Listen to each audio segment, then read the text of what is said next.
Newt Gingrich didn't get to be Speaker of the House in the 1990s by misjudging the political atmosphere. While he may not be everybody's cup of tea, it's a good bet he's probably the smartest political strategist in the room at any given time. And by now we all know New Jersey Sen. Cory Booker is most likely eyeing a run at the White House in 2020.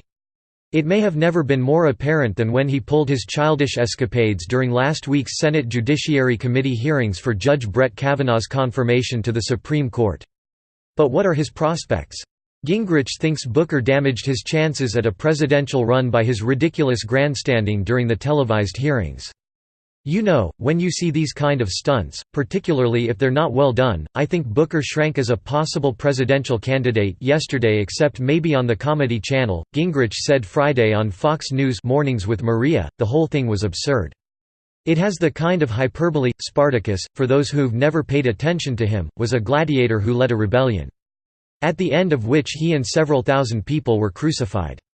Now to stand in the Senate and say, "This is going to be my Spartacus moment," is a comment of egocentrism with so little historic knowledge that Booker ought to be ashamed of himself, go back to school, learn something, and until then be kind of quiet.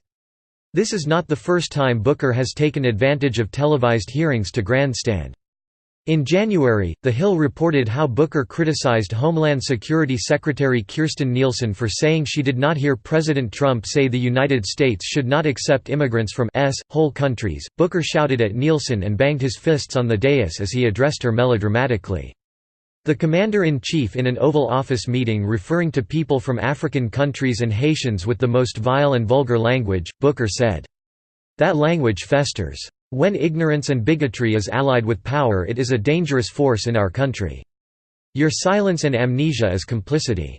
I hurt. When Dick Durbin called me, I had tears of rage when I heard about his experience in that meeting. And for you not to feel that hurt and that pain and to dismiss some of the questions of my colleagues saying I've already answered that line of questions when tens of millions of Americans are hurting right now because of what they're worried about what happened in the White House. That's unacceptable to me. So, is Booker running or president or not? While his behavior suggests he will, CNN reports he'll make that decision later this year. The network noted that since the 2016 election, Booker has spent a good deal of time traveling in parts of the country traditionally visited by presidential candidates, areas far outside the Acela Corridor, the Amtrak line that runs from the Northeast and Mid-Atlantic states to Washington, D.C. It's his travel outside the Acela Corridor, coupled with a series of legislative rollouts in the Senate, that is drawing the most attention from Democratic insiders and political observers who view his frenetic 2018 midterm schedule and policy moves as a wink and nod entry into the party's shadow 2020 presidential primary, CNN's Eric Bradner wrote.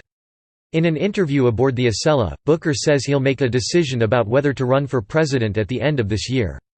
But if Gingrich's predictions are right, Booker isn't going to get very far.